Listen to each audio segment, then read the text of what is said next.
वो उसके हाथ को ही देख रही थी। उसे कुछ जवाब न देते देखकर अपूर्व अपने हाथ को नीचे करने लगा। वो उसकी तरफ आने लगी। उसके चेहरे को देखकर उसे कुछ पता नहीं चल रहा था। वो खड़ा उसे देख रहा था। वो सीधे उसके सामने आकर खड़ी हो गई। उसने हाथ बढ़ाकर उसके कॉलर को पकड़कर खींचा। वो झुक गया। उसने अपने होंठ उसके होंठों से जोड़ दिए। अपूर्व की आंखें हैरानी से बड़ी हो गई थीं। वो बर्फ की तरह अपनी जगह पर जम गया था। तभी अमर सीधे उसके कमरे में आ गया और बोला, सर, कल मिस्टर यतीश आर्यन। उसने उन्हें नहीं देखा था।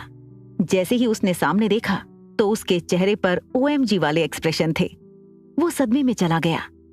उसके चेहरे को देखकर लग रहा था कि उसे बहुत बड़ा वाला झटका लग गया है। वो जोर से चिल्लाया, ये नहीं हो सकता, ये सपना है। उसके चिल्लाने की आवाज सुनकर चार्वी जल्दी से उससे दूर हो गई। अपूर्व को कुछ समझ नहीं आ रहा था कि वो क्या कहे, क्या करे। अमर को कैसे एक्सप्लेन करेगा? एक मिनट, वो उसे एक्सप्लेन क्यों करेगा? अमर उन दोनों को ऐसे देख रहा था जैसे अपूर्व ने उसे बहुत बड़ा धोखा दिया है, उसके साथ धोखा हुआ है। वहीं उधर मिस्टर एंड मिसेस सिद्धांत के कमरे में मिस्टर सिद्धांत और ओजन एक दूसरे को देख रहे थे। ओजन ने अपनी रिस्ट वॉच में टाइम देखा।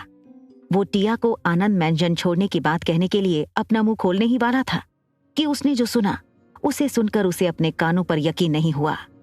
मिसेस सिद्धांत ने कहा, आई एम सॉरी, मुझे माफ कर दो। दोनों बाप बेटे एक दूसरे की शक्ल देखने लगे। ये चमत्कार कैसे हो गया था? ये अनबिलीवेबल था। फिर दोनों ने मिसेस सिद्धांत को देखा, जिनके चेहरे पर अब गुस्से का कोई नामो निशान नहीं था। उन्हें समझ ही नहीं आ रहा था, कुछ देर पहले तो वो गुस्से में उबल रही थी और अब इतनी जल्दी ठंडी हो गई। टिया ने अपनी एक आईब्रो उचकाकर मिसेस सिद्धांत को देखा। मिसेस सिद्धांत ने एक गहरी सांस ली और कहा, मैंने तुम्हारी मां के साथ बहुत गलत किया।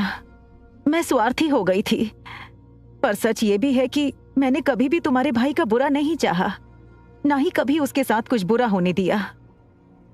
वो टिया के कुछ कहने का इंतजार करने लगी। तभी डोर नॉक हुआ। ओजन ने कहा, लगता है रूम सर्विस वाले होंगे। वो उठकर खड़ा हो गया और तेजी से दरवाजे की तरफ बढ़ गया। उसने दरवाजा खोला। सामने खड़े इंसान को देखकर वो हैरान था। अश्वथ ने उसे दरवाजे से साइड किया और लंबे लंबे डग भरते हुए अंदर आ गया। उसके कदमों की आहट ने तीनों का ध्यान अपनी तरफ कर खींचा। उसे देखकर तीनों हैरान थे। टिया की आंखों में चमक आ गई थी। अश्वथ को वहां देखकर टिया खुश हो गई। मिस्टर एंड मिसेस सिद्धांत अश्वथ को देख रहे थे। उन्हें नहीं पता था कि वो टिया का पति है। वो हैरान थे, आखिर अश्वथ आर्यन यहां क्या कर रहा है? टिया जल्दी से उठकर खड़ी हो गई। अश्वथ उसके पास पहुंचता उससे पहले वो उसके पास दौड़कर चली गई। उसने उसकी आर्म पकड़ ली। उसे उसके साथ देखकर दोनों पति पत्नी हैरान रह गए थे। दोनों ने जवाब के लिए अश्वथ के पीछे खड़े ओजन को देखा। वो खुद हैरान था। वो इसलिए हैरान नहीं था कि अश्वथ वहां आया था, बल्कि उसकी हैरानी की वजह दूसरी थी। वो इतनी जल्दी वहां पहुंच गया था। वो अश्वथ को सर से पांव तक देख रहा था। उसने पूछा, आपके पंख भी हैं क्या? इतनी जल्दी पहुंच गए? अश्वथ ने उसे अपनी आंखों के कोनों से देखा। फिर उसने कहा, तुम मेरी पत्नी के भाई हो, लेकिन तुम्हें अपनी बहन का ख्याल रखना नहीं आता। मुझे तो आना ही पड़ेगा। अब मैं पंख लगाकर आऊं या फिर फुल स्पीड में कार ड्राइव करके आऊं? ये सुनकर दोनों पति पत्नी हैरान रह गए। उन्हें यकीन नहीं हो रहा था कि उनके सामने जो इंसान खड़ा है, यानी कि अश्वथ आर्यन, वो टिया का पति था। दोनों पति पत्नी थे। अश्वथ ने टिया को देखा और पूछा, तुम ठीक हो? तुम कह रही थी ना कि तुम्हारे सिर में दर्द हो रहा है। तुम्हें फिर से सिर में दर्द हो रहा है? टिया ने सिर नहीं में हिलाते हुए कहा, अभी नहीं हो रहा है। जब मैंने उस लड़की को देखा तब हो रहा था। आपको पता है, मैंने देखा कि मैं उस लड़की को मार रही थी। मैं किसी को नहीं मार सकती। मैंने तो आज तक एक चींटी को भी नहीं मारा है। फिर मैं उस लड़की को कैसे मार सकती हूँ?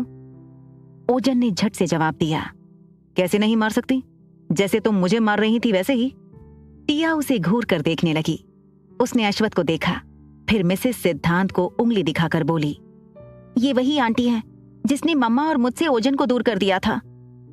अश्वथ ने मिसेस सिद्धांत को देखा। उसके चेहरे पर कोई एक्सप्रेशन नहीं था। उसका ऐसा रवैया देखकर दोनों पति पत्नी टिया को देखने लगे। कुछ देर पहले टिया के चेहरे पर भी यही एक्सप्रेशन थे जो अभी अश्वथ के चेहरे पर थे। वो दोनों सोचने लगे कि टिया का बिहेवियर बिल्कुल अपने पति की तरह है। लगता है उसने अपने पति के गुण खुद में उतार लिए हैं।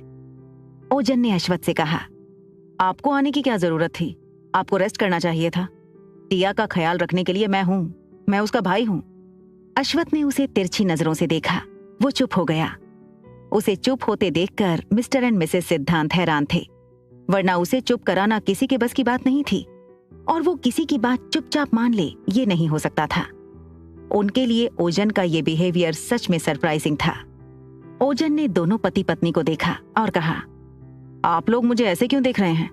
मेरा चेहरा बदल गया है क्या? मिस्टर सिद्धांत खांसते हुए बोले, नहीं, वो बस हम देख रहे थे कि तुम चुप हो गए। ये तो चमत्कार हो गया। तुम्हें कोई अपनी नजरों से ही चुप कर सकता है। ओजन ने अश्वथ को देखा और फिर कहा, अब आप आ ही गए हो तो बैठ जाइए, और ये मेरे मॉम डैड हैं, मिस्टर राजवीर सिद्धांत और मिसेस काव्या सिद्धांत। अश्वथ ने दोनों को देखा और अपना सिर हिला दिया। दोनों पति पत्नी ने उसे छोटी सी मुस्कान दी। अश्वथ टिया के साथ जाकर सोफे पर बैठ गया। ओजन टिया के दूसरी तरफ बैठ गया। अश्वथ ने उसे तिरछी नजरों से देखा। बदले में ओजन ने उसे कनिंग स्माइल पास की। अश्वथ ने नहीं में सिर हिला दिया।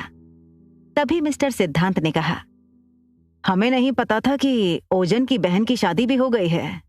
बस ओजन ने बताया कि उसकी फैमिली है और उसकी बहन है।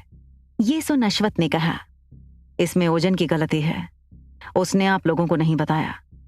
आप लोग मुझे जानते ही होंगे। मैं टिया का हस्बैंड हूं, अश्वथ आर्यन। उसने टिया के कंधे पर हाथ रखा और उसे खुद से सटा लिया। ओजन दोनों को आंखें बड़ी करके देख रहा था, जैसे वो कहना चाह रहा हो, आप ऐसे भी कह सकते थे, ऐसा करने की जरूरत नहीं थी। अश्वथ ने मिस्टर सिद्धांत को देखा और फिर कहा, अब आपकी तबीयत कैसी है? ओजन ने बताया कि आपकी तबीयत ठीक नहीं है। मिस्टर सिद्धांत ने कहा, हाँ, मैं अभी ठीक हूं। उन्होंने मिसेस सिद्धांत को देखा, जो अपने सामने बैठे अश्वथ और टिया को ही देख रही थी। मिस्टर सिद्धांत ने धीरे से उनसे पूछा, तुम क्या देख रही हो? उन्हें ऐसे घूरना बंद करो। मिसेस सिद्धांत ने धीरे से कहा, एक्चुअली मैं ये देख रही हूं कि दोनों की एज में काफी डिफरेंस है ना। ओजन तो अभी 30 साल का है, इसका मतलब टिया भी 30 साल की होगी, क्योंकि वो ओजन की ट्विन सिस्टर है। वो उससे बहुत छोटी है। लेकिन अश्वथ आर्यन तो 41 या फिर 42 का है ना। वो धीरे कह रही थी, लेकिन अश्वथ को सब सुनाई दे रहा था। मिस्टर सिद्धांत ने कहा, तो क्या हो गया? तुम्हें इसमें क्या प्रॉब्लम हो रही है? जब किसी को प्रॉब्लम नहीं है तो तुम्हें क्या प्रॉब्लम हो रही है? मिसेस सिद्धांत ने कहा, मैं बस बता रही हूं, इतना गुस्सा क्यों कर रहे हो? अश्वथ ने ओजन को देखा और कहा, मैं अपनी पत्नी को आनंद मेंशन छोड़ दूंगा। ओजन झट से बोल पड़ा, उसे लेकर मैं आया हूं, मैं ही आनंद मेंशन छोड़ूंगा, वो मेरी बहन है। फिर अश्वथ ने कहा, तुम अपना काम क्यों बढ़ा रहे हो? जब मैं अपनी पत्नी को आनंद मेंशन छोड़ दूंगा, तुम्हें फिर से वापस आना होगा। उससे अच्छा तुम यहीं रहो, मुझे वैसे भी आर्यन पैलेस जाना है। ये सुनकर ओजन ने कहा, लेकिन वो मेरे साथ आई थी, फिर वो आपके साथ कैसे जा सकती है? उसे मैं लेकर आया हूं तो उसे वापस छोड़ने की जिम्मेदारी भी मेरी है। आपको यहां आने की जरूरत नहीं थी, आप खुद आए हो। टिया कभी अपने भाई को देखती तो कभी अपने पति को। वो दोनों उसे आनंद मेंशन छोड़ने के लिए इतने मरे क्यों जा रहे हैं? उसने कहा, आप दोनों ही मत छोड़ो, मैं जा सकती हूँ, फिर नीचे ग्राउंड फ्लोर पर गार्डियंस भी तो हैं। उसने ओजन को देखा और कहा, तुम्हें मुझे आनंद मेंशन छोड़ने आने की कोई जरूरत नहीं है, तुम यहीं रुक जाना। फिर उसने अश्वथ को देखा और कहा, आप सीधे घर चले जाना, आपको आनंद मेंशन छोड़ने की जरूरत नहीं है, मैं बिल्कुल ठीक हूँ, मुझे कुछ नहीं हुआ है। अश्वथ और ओजन ने एक दूसरे को देखा। दोनों ने इशारों ही इशारों में कुछ बातें की। फिर ओजन ने कहा, यू आर राइट, मुझे फिर से वापस होटल आना पड़ेगा। उससे अच्छा है तुम्हें जीजाजी आनंद मेंशन छोड़ते हुए आर्यन पैलेस के लिए निकल जाएंगे। टिया ने मना करते हुए कहा, मुझे छोड़ने की कोई जरूरत नहीं है, मैं जा सकती हूँ, मुझे कुछ नहीं हुआ है। दोनों पति पत्नी उन्हें देख रहे थे। मिसेस सिद्धांत अश्वथ और टिया को ही देख रही थी। जिस तरह से वो टिया के लिए यहां तक आ गया था, और उसकी केयर कर रहा था। उसे वो दोनों एक साथ बहुत अच्छे लग रहे थे। मिस्टर सिद्धांत ने कहा, बेटा, अगर तुम्हारे हस्बैंड तुम्हें आनंद मैंशन छोड़ते हुए घर जाना चाहता है तो तुम उसके साथ ही चली जाओ, अलग से जाने की क्या जरूरत है। टिया ने उन्हें देखा और कहा, मैंने तो इसलिए कहा क्योंकि ये दोनों ही मुझे आनंद मैंशन छोड़ने की बात कर रहे थे। दोनों के साथ जाने से अच्छा मैं ही चली जाती हूँ, लेकिन अब आप बोल रहे हैं तो मैं इनके साथ चली जाऊंगी। उसने कसकर उसकी आर्म को पकड़ लिया। फिर ओजन ने कहा, अब मिल लिए तो घर जाना चाहिए। फिर टिया ने मिसेस सिद्धांत को देखा और कहा, अभी तक मैंने आपको माफ नहीं किया है, इसलिए आप कोई गलतफहमी मत पालना कि मैंने आपको माफ कर दिया है। लोगों को गलतफहमी बड़ी जल्दी हो जाती है।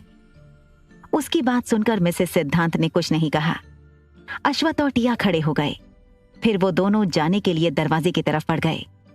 टिया ने अश्वथ से कहा, आपको पता है वो लड़की मेरी तरफ ही आ रही थी। मैं क्या उस लड़की को जानती हूँ? वो कौन हो सकती है? अश्वथ ने कुछ नहीं कहा। वो उसके कंधे पर हाथ रखते हुए बोला, जब तुम्हें सब कुछ अच्छे से याद आ जाएगा फिर तुम्हें पता चल जाएगा कि वो कौन है। अपने छोटे से दिमाग पर जोर डालना बंद करो। ये सुनकर टिया ने कहा, आपको पता है ज्यादा सोचने पर सब क्लियर दिखाई देता है, लेकिन सिर में बहुत ज्यादा दर्द होता है। अश्वथ ने कहा, इसलिए ज्यादा मत सोचना। 1 हफ्ते बाद वैसे भी तुम्हारा ट्रीटमेंट शुरू होने वाला है, लेकिन उससे पहले हमें एक शादी अटेंड करनी है। टिया ने पूछा, किसकी शादी? जिस पर अश्वथ ने कहा, एलन विलियम की। टिया उसका चेहरा देखने लगी। उसने उसके गाल को थपथपा दिया। दोनों मिस्टर एंड मिसेस सिद्धांत के कमरे से बाहर निकल गए। फिर मिसेस सिद्धांत ने कहा, दोनों एक दूसरे के साथ अच्छे लग रहे थे। इतना एज में डिफरेंस होने के बाद भी दोनों एक दूसरे के साथ कंफर्टेबल हैं। उसकी तो याददाश्त चली गई है ना, लेकिन लग ही नहीं रहा था कि उसे कुछ याद नहीं है। वो तो उसके साथ ऐसे कंफर्टेबल थी जैसे उसे सब कुछ याद हो। उन्होंने ओजन को देखा और कहा, तुमने हमारे साथ कोई मजाक तो नहीं किया है ना कि उसे कुछ याद नहीं है? उसे देखकर तो ऐसा बिल्कुल भी नहीं लग रहा था।